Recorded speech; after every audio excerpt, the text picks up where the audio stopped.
Hi friends, நம்ம ஈராட் மூவிஸில் விஷால் இயக்குனர் ஹரி காம்பினேஷனில் வெளிவந்திருக்கிற ரத்னம் படம் எப்படி இருக்குன்னு பார்ப்போம். மேலே பதிவுக்குள்ளே போகிறதுக்கு முன்னே நம்ம ஈராட் மூவிஸில் வாரம் வெளியாகிற எல்லா மொழி படங்களோட விமர்சனத்தை பார்க்குறதுக்கு நீங்கள் மறக்காமல் அந்த சப்ஸ்கிரைப் பட்டனை கிளிக் பண்ணி என்கரேஜ் பண்ணுங்கள். இப்போ இதோட கதையை சுருக்கமாக பார்ப்போம். சின்ன வயசுலேயே அம்மா இழந்த ரத்னத்தை பன்னீர்செல்வம் பார்த்துட்டதால ஒரு சமயம் அவருக்காக கொலை செய்துட்டு சிரா சீர்திருத்த பள்ளிக்கு போகிறான். ரத்னம் வெளியே வரும்போது எம்எல்ஏவாக ஆகியிருக்கிற பன்னீர்செல்வம் அவனை தன் பராமரிப்பில் கொண்டு வராரு. ரத்னமும் அவரை மாமான்னு கூப்பிட்டுக்கிட்டு அவரோட வலது கையாக இருக்கிறான். 4 பேருக்கு நல்லதுன்னா எதையும் செய்யலான்னு ஊர்ல தப்பு செய்யறவங்களை அடிச்சு துவம்சம் பண்ணிட்டு இருக்கான். இப்படி இருக்க ரத்னம் ஒரு நாள் மல்லிகான்ற பெண்ணை பார்த்த உடனே அவ பின்னாடியே போறான். அப்படி போகும்போது சில பேர் அவளை கொலைவெறியோட தாக்க ட்ரை பண்ணும்போது அவ பதவிக்கு போய் காப்பாத்துறான். மல்லிகா ஆந்திரா தமிழ்நாடு எல்லையில் இருக்கிற ரத்னத்தோட ஊருக்கு நீட் தேர்வு எழுதுறதுக்கும் சில இன்டர்வியூக்காகவும் வந்திருக்கா. டாக்டர் ஆகணும்னு ஆசைப்படுற அவளுக்கு 25/7 பாடி கார்டு ஆகிறான் ரத்னம். அப்படி இருக்கும்போது அவளை தேடிட்டு இருக்கவங்க அவளை கொல்லாம விட மாட்டாங்கன்னு புரிஞ்சுக்கிட்டு அவ விஷயத்துல நேரடியாவே தலையிட முடிவு செஞ்சு அவளை வீட்டிலேயே கொண்டு விடலான்னு முடிவு பண்ணி கிளம்புறான். மல்லிகாவை கொல்ல நினைக்கிற ஆளுங்க யாரு, எதுக்காக அவளை கொல்ல நினைக்கிறாங்க, மிக முக்கியமா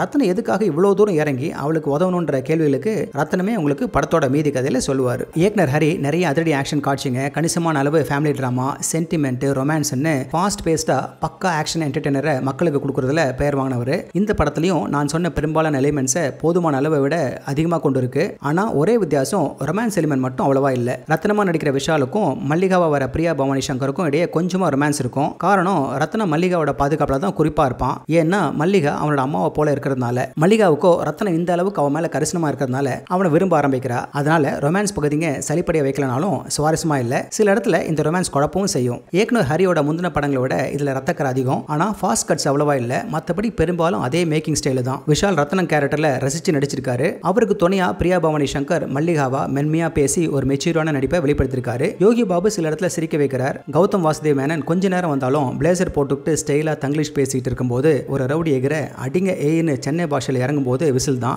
எம்எல்ஏ பன்னீர்செல்வம் வேடத்துல சமுத்திரகனி நேர்த்தியா நடிச்சிருக்காரு. ஓட்டுக்காக பணம் வாங்குறது, குடிகார மக்களை கிண்டல் பண்றது, மேலும் கொஞ்சம் அரசியல் சார்பான வசனங்களையும் அங்கங்க தெளிச்சிருக்காரு. இந்த மாதிரி கமர்ஷியல் படங்கள்ல இது ஏன் அது ஏன்னு கேட்காம எனக்கு ரொம்ப தாங்க முடியாததை மட்டும் பார்ப்போம். இதுல வில்லன்களா இருக்க ஒருத்தன் பப்ளிக்கா தலையில மூட்டி ஒருத்தனை சாகடிக்கிறான். ஆனா ஒரு பெண்ணை கொலை பண்றதுக்கு 10 தடிங்களை அனுப்பி வைக்கிறது அநியாயம். ஹீரோவை உள்ள கொண்டு வரதுக்காக இருந்தாலும் வேற வழியை கொஞ்சம் யோசிச்சிருக்கலாம். அடுத்து பழிவாங்க காத்திருக்கும் ஐயருங்கன்னு சேர்த்து என்ன சொல்ல வராரு இயக்குனர், அந்த பிளாஷ்பேக்கே தேவையில்லைன்னு நினைக்கிறேன். கதைப்படி வருஷ காலமா ஒன்றும் பண்ண முடியாதவங்க கிட்ட தேங்காவை 2 வெட்ட தெரியுதில்ல, சாம்பாருக்கு பூசணிக்காவை துண்டா வெட்ட தெரியுதில்லன்னு சத்தமா ஹீரோவை பேச வச்சது இயக்குனருக்கு இருக்க காமெடி சென்ஸ் தெரியுது. என்ன சீரியஸா வில்லனுக்கு முடிவு வரும் நாம காத்திருக்கும் போது சிரிப்பை வர வைக்கிறாரு. அதுக்கு மேல திடீர் ஐயர் அந்த பூணுல மாத்தி போட்டுட்டு வதம் பண்றதா காமிச்சிருக்காரு. பேஷ். இயக்குனர் ஹரியோட ரத்னம் படத்துல முன்னதை விட இதுல நிறைய ரத்தம் சிந்தலாம், அதிக சத்தம் இருக்கலாம், ரொமான்ஸ் இல்லாம இருக்கலாம். ஆனா படம் பார்க்கும்போது சலிப்பு வரல. அவரோட படங்க அசடு வேகத்துல விறுவிறுப்பா நகரும், அதுலயும் குறை வைக்கல.